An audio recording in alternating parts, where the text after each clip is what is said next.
Welcome to the second video for the first sequence of your systematic phonics instruction. So now we're going to look at the consonants B, D, F, and C, but we're going to look at them in the final position. So that is at the end of the word. Now we're going to start with the letter D because you'll notice that the D in the final position is absolutely everywhere. It is in most past tense verbs, words such as fed or had. Oops, I'm writing bad, but what I meant was had. And then you also find it in some very common words such as like hand, head, bed. I could just keep going forever with that D in the final sound. I'm sure you can think of 20 more.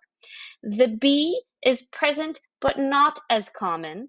Okay, so we'll find it in words like cab, which is what we used to call taxis before Uber came around. And then you'll also find it in cool words like fab, like that's so fab. And then you'll find it in cute words like cub.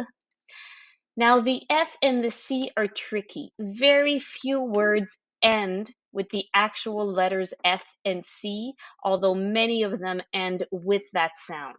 So for F, we're looking at words like wolf, and I had another one like golf, okay? But more often than not, the sound th at the end of the word is actually made by the letters GH, like in the word tough.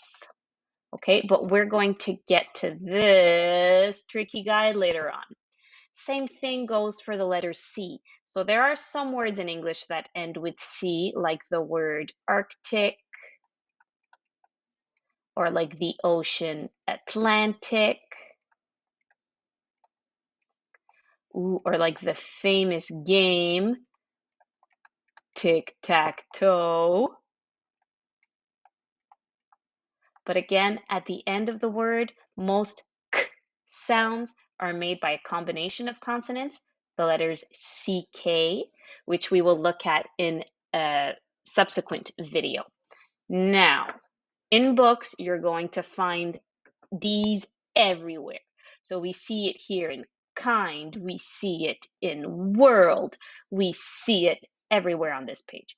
World again, there was another one. Here it is in yard, okay? There's no F's. There's one C, Arctic. Now for the B, and I'm just gonna go quickly, I'm gonna show you because it's cute. You're gonna see it at the end of the word cub. Hey, look at the little baby bears.